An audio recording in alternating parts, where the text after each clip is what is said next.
Warning. What you are about to watch is a true story. The following program contains content that some viewers may find disturbing. Viewer discretion is strongly advised. What does a man do when his own name shows up inside somebody else's warning? Not a rumor, not a screenshot. His name, said out loud, in a recorded interview, by the father of one of the young men who came home from that island. And here's the harder question. What does it mean when that man doesn't back away from it? When his response isn't a denial, isn't a statement from a publicist, isn't silence, but an invitation? Take a look at this for a moment. Al Sharpton was told a lawsuit might be coming. And instead of preparing a defense, he stood at a podium in Harlem and asked for the paperwork to be delivered to his front door. That is not how people behave when they're worried. That is how people behave when they think a courtroom gets them something they can't get anywhere else. So what does he think he gets? Now, there are 3 pieces of audio sitting underneath this entire story. There's the call that came off that boat, released by Mississippi's Department of Marine Resources. There's the interview where a father speaks about Ben Crump and Al Sharpton by name. And there are the words Sharpton himself said, in front of a crowd, on a Saturday morning in August. Everybody online is arguing about those 3 recordings. Almost nobody has laid them out in order, in one place, with the dates attached and the exaggerations stripped out. That is exactly what we're doing right now. If you want the version of this case that doesn't guess, doesn't invent, and doesn't hand you a suspect nobody has charged, hit that like button and subscribe to Crime Watch Hub. Because what's coming in the second half of this script is the piece that changes how the lawsuit threat actually reads. And you won't get it from the reaction channels. A lot of threats going on. A lot of people were angry. People mad. Bomb threats. They want to shoot people, stab people. They want to do all kinds of stuff. The people can't have an opinion. Oh, man, you got to get down.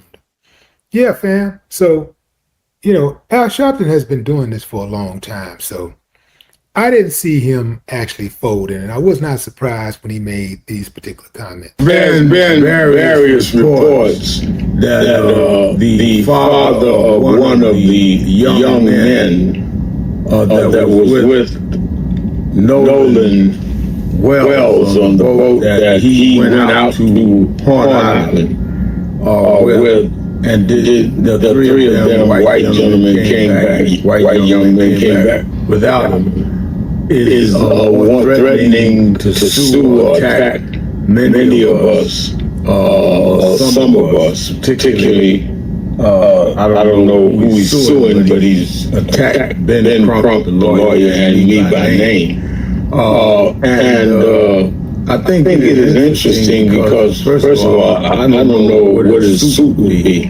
As for me, if he was friendly me, I'm not sure. I would welcome a suit because, one, I'm not calling anybody's name, I don't know their name.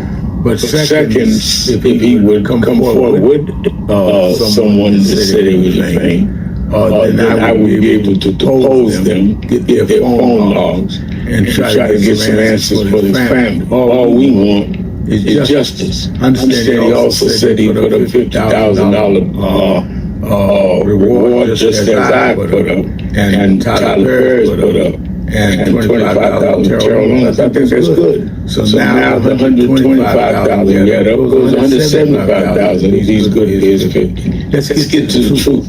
Let's quit posturing and playing games.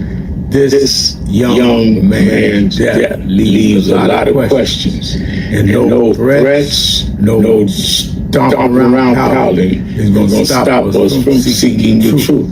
I don't know the names of the guys that was on the boat. I don't need to know their names. I need to know what happened, so this family will understand why everybody came home. But there's something. They call that justice. That's what I do. Let's start with money, because the money tells the timeline.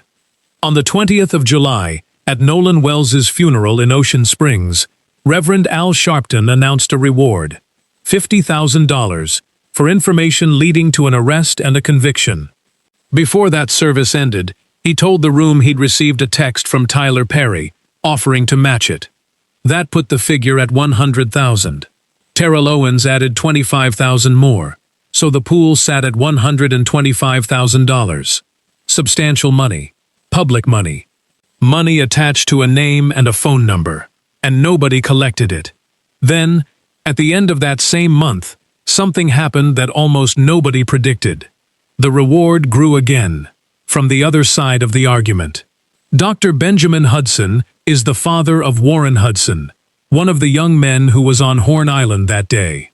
He announced $50,000 of his own. That brought the total to $175,000. Now sit with what that means for a second. The family being questioned by the public put money on the table to answer the same question the family in mourning is asking. Dr. Hudson's own words on that were careful. He said his family doesn't know that anyone had any involvement, but that they care about Nolan and want to find out what happened. He also said people weren't talking because of the pressure surrounding the case. And that's where it stopped being just about a reward. Because in the interviews that followed, Dr. Hudson didn't only offer money. He named the two most recognizable figures standing beside the Wells family. He said, in his opinion, Ben Crump had slandered and falsely accused his son and his son's friends of murder, and had pursued what he called an obvious false narrative. He said Crump could expect lawsuits, not just from his family, but from a number of other families he believes were defamed. Then he turned toward Sharpton. He said his family, the Wells-Wansley family, and the families of these other young men were being used as political pawns to win political favor ahead of the midterms. That's a serious accusation. It's also, importantly, his stated opinion, given publicly, and it has not been tested in any court. He went further than words. He launched an online legal fund, set up for Warren Hudson, Jack Spatalo, and Morgan Seymour. The stated purpose was twofold: to defend against any wrongful death action brought by Crump's team, and to build a legal team capable of going after what he described as the slander and libel being spread by Crump, by influencers, by outlets, and by local provocateurs. That fund cleared $100,000. So now you've got two reward pools, two legal teams, two sets of families, and one dead 18-year-old that nobody has been charged over. Okay, stay with me, because this is where Sharpton answers. On Saturday, the 1st of August, at a rally at the National Action Network headquarters in New York, he addressed the lawsuit threat directly, and his answer was not defensive. He said that if they sue, he would welcome it, because then his side gets their attorney, and the plaintiffs would have to come in and be deposed. He said he'd like to depose everyone involved, that they'd have to state what they did and what they didn't do, under oath. Then he pushed it one step further. He said he wants more than testimony. He wants cell phone logs. He wants social media opened up, and he told them where to bring it. Drop the lawsuit off at Nan, he said, so they can get to deposing. Now, understand the mechanics of what he's describing, because this is the entire strategy in one sentence. A defamation lawsuit is not a one-way weapon. If you file it, you become a witness in your own case. You sit for a deposition. You answer questions under oath, on the record, from the lawyer for the person you sued, and your devices can become discoverable. Sharpton's position is that the people he wants answers from have not spoken publicly at length. A lawsuit would compel them to speak, formally, permanently, and under penalty of perjury. That's why he's not afraid of the filing. He's counting on it. And notice the one thing he refuses to do. Throughout those remarks, he doesn't identify a single individual. He said plainly that he doesn't know the names of the young men who were on that boat, and that he doesn't need to know them. What he says he needs to know is what happened. That refusal matters, and not only legally. It's the difference between demanding accountability and assigning guilt. Because as of today, no arrest has been made in the death of Nolan Wells. No charges have been filed. And the attorneys representing Warren Hudson, Jack Spatalo, and Morgan Seymour have stated publicly that they are standing with three completely innocent young men who had nothing whatsoever to do with this tragedy. That is their position, and no court has found otherwise. But here's what makes this whole exchange darker than a legal disagreement. While the lawyers were trading statements, other people were making phone calls. 3 individuals have now been federally charged in connection with intimidation surrounding this investigation. 3 separate incidents, 3 different states. A man from Illinois, Edward James Porter, is accused of calling witnesses on the 31st of July and threatening to kill them and their families. A woman from Ohio, Michelle Francine Edwards, is accused of placing bomb threats to a Mississippi Chancery clerk's office and a sheriff's department on the 23rd of July. According to an affidavit, she called that clerk's office 21 times and told them the clock was ticking. And a man from California, Joseph Alfredo Vasquez Dumarche, was charged on the 14th of July over a threatening message sent to a Chancery Court judge tied to this investigation. Every one of those remains an allegation. All 3 are presumed innocent until proven otherwise. But here's the detail that should stop you cold. None of those 3 appear to know Nolan Wells. None appear to know his family. None appear to know the group that went to that island. And none of them are part of the investigation. Strangers, hundreds of miles away, threatening people over a case they have no connection to whatsoever. The FBI confirmed it has been working to address interstate threats received by people tied to this matter, running alongside the county's own investigation. And that's when the governor of Mississippi stepped in and pointed the finger at the 2 men standing with Nolan's parents. If this is the level of detail you want on this case, the dates, the filings, the exact words, with nothing invented, like this video and subscribe to Crime Watch Hub right now. Because in part 2, we go into what the governor actually said, what Ben Crump fired back, and the reason a completed autopsy is sitting sealed in a state office while everybody argues. How does a state end up blaming 2 men in New York for phone calls placed from Illinois, Ohio, and California? And here's the question underneath it. If the people making those calls had no connection to Nolan Wells, no connection to his family, no connection to anybody who set foot on that island, then who exactly was being held responsible, and for what? Now watch this. Because at almost the exact moment those charges were being filed, a document was finished in a Mississippi state office. A completed autopsy. The official one. The one everybody had been waiting on since July. And it was immediately placed out of public reach. Not lost, not delayed. Sealed, by design, under a rule that predates this case entirely. So you've got a governor pointing at civil rights leaders, a prosecutor pointing at procedure, a pathologist in Washington who couldn't finish his examination, and a family that still cannot read a single line of what the state found in their son's body.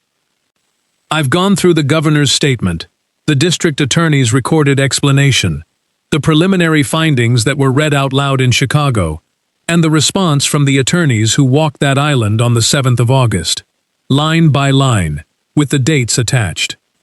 If you want it in that order, without the guessing, like this video, and subscribe to Crime Watch Hub. What's in the 3rd chapter of this script is the medical detail almost nobody covering this case has stated correctly. Start with the governor. Mississippi Governor Tate Reeves told Fox News Digital that Ben Crump and Al Sharpton were the ones to blame for the threats surrounding this investigation. He said they were stoking division for personal gain. He said it was sad to see, but not unexpected, and that this was how the 2 men had built their careers. Strong words, public words, from the highest office in the state. But look at what wasn't attached to them. Reeves did not offer any evidence connecting a specific statement by either man to a specific threat. Not a post, not a broadcast, not a phrase. The accusation was made in general, and it stayed general. Meanwhile, the actual charging documents tell a different story. The 3 individuals federally charged so far are alleged to have acted separately, across 3 states, in 3 unrelated incidents. And investigators have indicated none of them appear to be part of this investigation or connected to anyone inside it. Strangers, in other words. which makes the chain of blame the governor described very hard to draw. Mississippi's Public Safety Commissioner, Sean Tyndall, framed it differently. He said false information circulating about the case had produced direct threats against public officials, potential witnesses, and members of the Wells family, and that the FBI was taking a serious look. That version blames the misinformation itself, not any individual advocate. Attorney General Lynn Fitch added that anyone threatening law enforcement working this case would be held accountable. Crump did not let the governor's comment stand.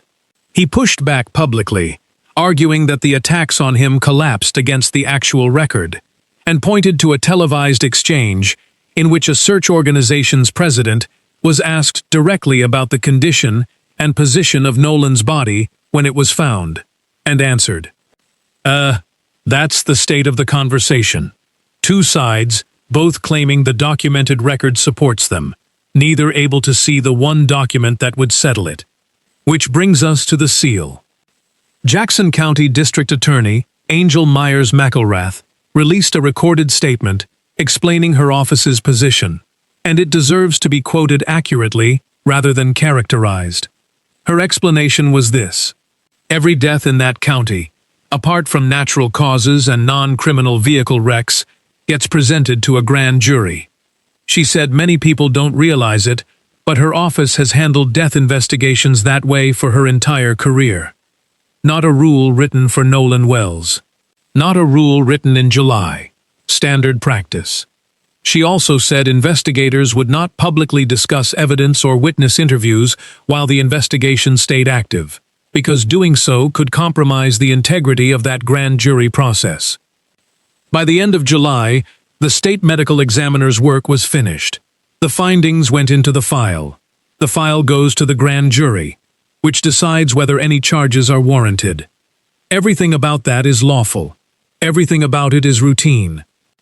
And everything about it also guarantees a silence that lasted weeks, in a case that had already gone national, in a state whose history makes silence feel like something other than paperwork.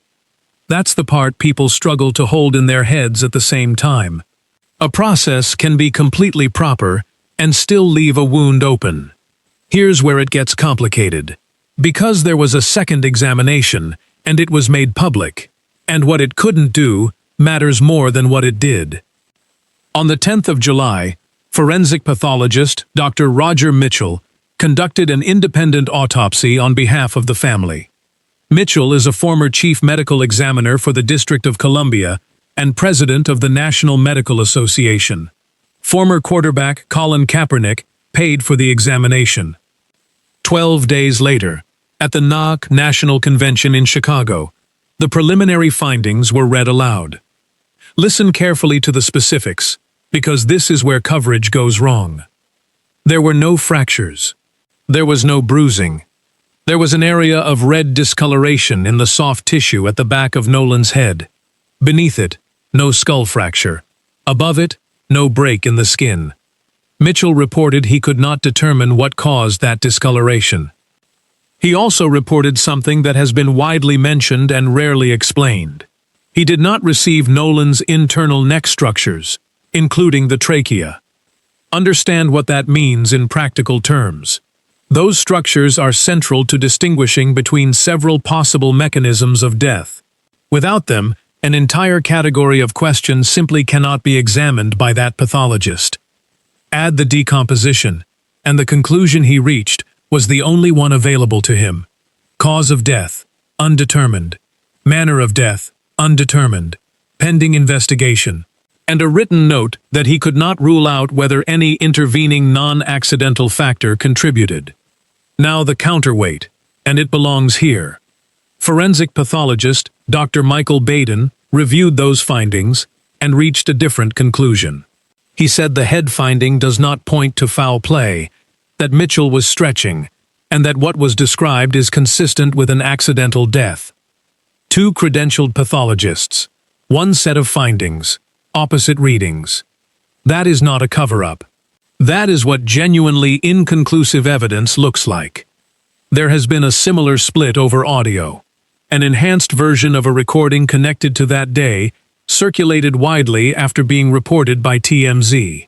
It has never been independently authenticated, and an attorney representing one of the young men publicly described that enhanced version as doctored. Both positions are on the record. Neither has been resolved. Then came the 7th of August. Two of the young men who were on Horn Island that day, Warren Hudson and Jack Spitalo, returned to it.